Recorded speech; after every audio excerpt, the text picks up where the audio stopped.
with overtime, these nurses can make, so basically if I'm a nurse, 90 to 100,000. There's nurse practitioners that make more. Oh, I'm a nurse. That is not 110% true.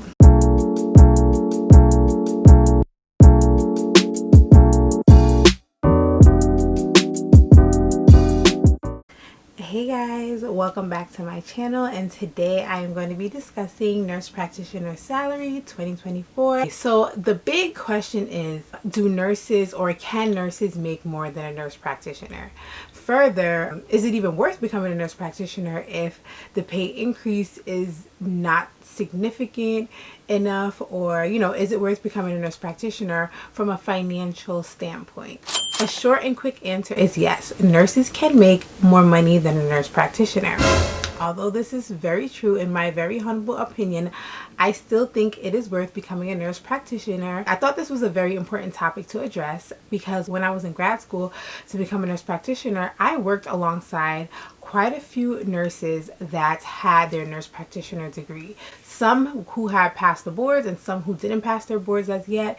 And some of the nurses lacked the urgency to prepare for the state boards, and others lack the urgency to seek that nurse practitioner position. And from a financial standpoint, I can totally understand why, and their reasoning was more so from a scheduling standpoint, financial standpoint. Okay, so the average nurse, most nurses work a flex schedule, which is typically 12-hour shift, 3 days a week.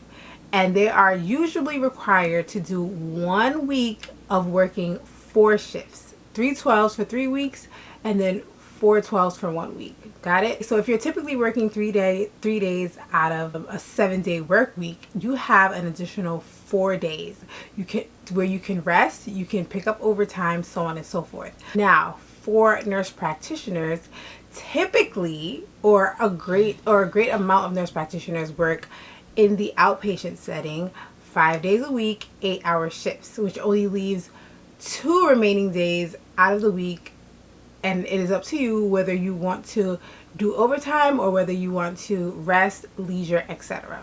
With the vast difference in the scheduling, you can see the difference in the opportunity to make more money. Clearly, the nurse that has a flex schedule can easily make more money because they have ample amount of time as far as days off to do so.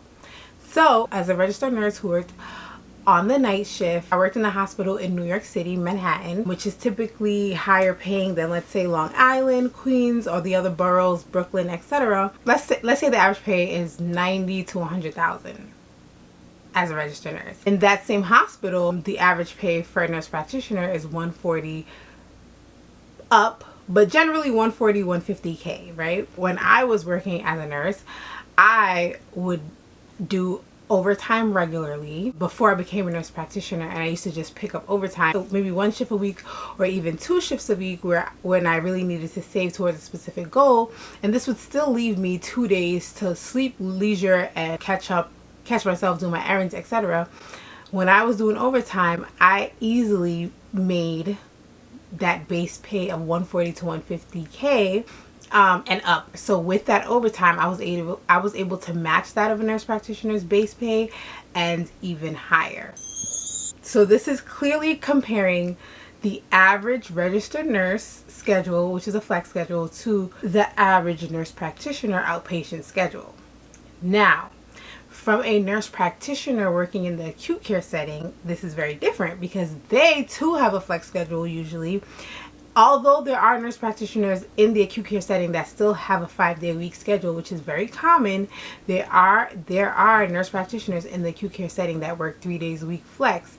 And like similarly to a registered nurse, they have ample amount of time to do overtime. So these nurse practitioners are, in my opinion, are at an advantage than the nurse practitioners in the outpatient setting because they can do overtime and make additional money on top of the 140 to 150K and up that they're already making. So if that makes sense. With overtime, these nurses can make a salary similar to that of a nurse practitioner. And I'll be quite honest with you, when I was working as a nurse, I worked with CNAs, PCAs, or PCTs, which are basically essentially nursing assistants. And let me tell you, A lot of them are Caribbean, hardworking, come from other countries outside the US, and they're extremely hardworking. They take advantage heavily of overtime. And I know personally CNAs, PCAs, PCTs that end of year make six figures, which is very comparable to that of a registered nurse base pay. So overtime can really elevate your salary. It can really take your finances to the next level. So this is not simple. This is just allowing you to think outside the box. This is not simply nurse to nurse practitioner. It can apply elsewhere as well. So basically, if I'm a nurse that can make just similar amount of money by just working a few extra days, why would I want to be a nurse practitioner? And I thought about this to myself, like, am I wasting my time? Why become a nurse practitioner?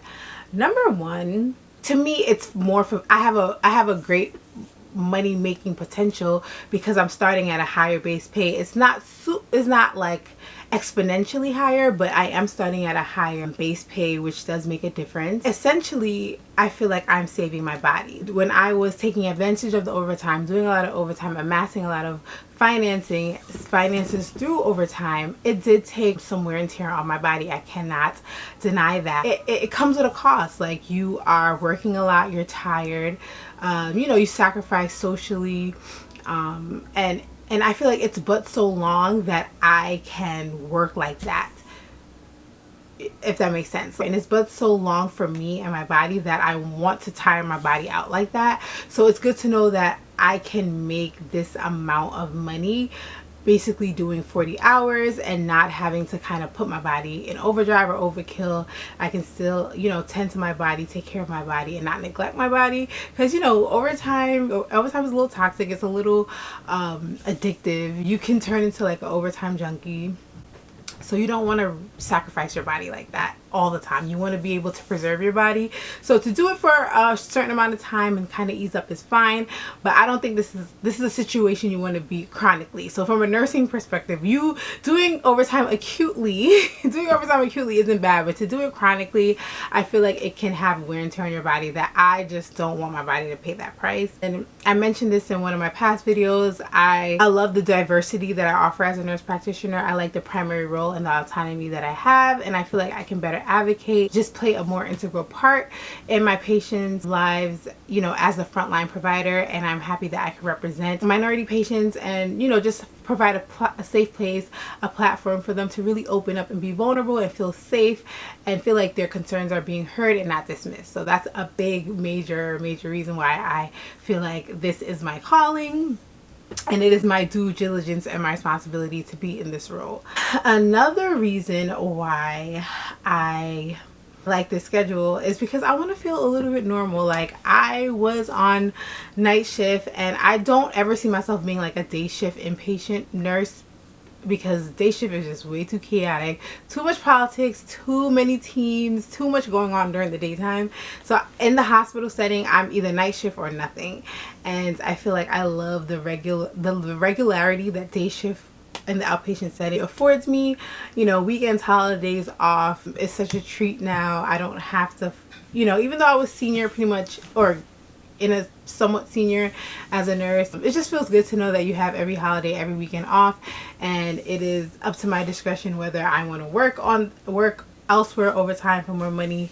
It's optional, it's not mandatory. It's very liberating and very freeing, and it feels really good. Another reason why I feel like it's worth getting your nurse practitioner degree away from a financial standpoint is that my hospital is paying for it. I mean, free education at the graduate level, how can I pass that up? Like, to enrich myself, add more value to myself, add more value to my patients, add more value to the hospital, why not? So, or the institution you're working for, why not? And then lastly, so once upon a time, an associate degree was suffice. It was adequate. It was sufficient to work as a registered nurse. Getting your bachelor's degree was like, you're showing off, the icing on the cake. You're outstanding. You stand out. You're super educated. And we have seen that shift where at the entry level, they no longer want the associate degree. They want the bachelor or baccalaureate or bachelor, however you want to pronounce it, degree at the entry level for you to practice. Even if you have your associate degree, they will hire you. Certain hospitals will hire an associate registered nurse degree, but you have a year to get that bachelor's degree. And when I saw that shift, and I saw certain senior nurses going back to school to get their bachelor's degree to keep their position, I just, never wanted to be that nurse or that healthcare provider that's so comfortable and feels so safe, and all of a sudden I have to rework my, get uncomfortable, rework my normal routine to keep my job, to keep my livelihood for my family and I. Like, I would be so devastated if I had made up my mind that I'm not going back to school, that this is suffice, this is it, let me get my retirement, let me get everything in place, let me invest here, and all of a sudden, oop, you gotta go to school or else you can't have this job. Like, I would be totally devastated. I understand if I wanted to do it at my own free will, but for an institution that I've been committed to for years, and I'm ready to pretty much end my career here, and this is what these are the cards you're playing me, no, I feel like I would be devastated. The entry level for nursing, a registered nurse, is a bachelor degree. But I don't feel like, my inclination is like, it's not going to be like that for very long, especially with the influx of the new nurses that are not tolerating the bedside as much as the previous generations, and they're quickly getting their master's degree. I feel like at the point, master's and doctorate degree, I feel like once enough of them have acquired their master's and doctorate degree, I feel like the master's degree may be the entry level, and then for the advanced practice, the doctorate degree is going to be the entry level. When I say advanced practice, CRNAs, midwives, nurse practitioners, etc. So, and you already see where there's already been talks of, when I was in nurse practitioner school, that they are eventually going to want you to have your doctorates to practice as a nurse practitioner. So I can only see, I definitely know that's eventually going to happen. Once, I feel like they just need enough manpower to enact those those legislations and laws. Right now they may not have it, but once they have enough manpower to, without there being a shortage, it's definitely going to happen. So I just feel like, why not just get that advanced degree so that when the time comes, you just won't have that issue. For me, that was a big deal. Just something I had in the back of my mind. But yeah, like I said, there was a lot of nurses, especially if you work in places like the PACU, where you don't work, where you rarely work weekends, holidays. You have a 3-day-a-week schedule. The salary is very comparable to a nurse practitioner, especially if you throw 1 or 2 overtimes here and there. PACU nurses, I know some PACU nurses that are nurse practitioners that never practice as a nurse practitioner because they have such an ideal schedule. Like, you almost can't beat 3 days a week, no weekends, no holidays, or basically no weekends, no holidays. Once you have night shift differential, once you have experience differential, education differential, why would you want to give that up to start afresh as a new NP? Like I said, there are nurses that make just as much as nurse practitioners. There's nurse practitioners that make more, nurses that make less. So it's all relative to experience, education differential, scheduling, shift, location of where you work. And I'm speaking from a FNP, adult geriatric nurse practitioner standpoint. Psych NPs typically make more. There are outliers that make more than your average FNP. And again, this all is relative to if you're a part of a specialty, cardiac, dermatology, if you enter the entrepreneurial space, it's all relative. So I hope this helps encourage anyone that feels like, oh, I'm a nurse, I make great money, I don't need to go get my nurse practitioner because the money is the same. Just remember that, these are starting salaries for nurse practitioners. This is just your base. In time, just like how your registered nurse salary slowly increased with years experience and different differentials, likewise, you will have that same outcome as a nurse practitioner. With experience, you can demand more. You can always go into specialties that offer more money. You can enter the entrepreneurial space, which is the sky's the limit as far as money making capacity.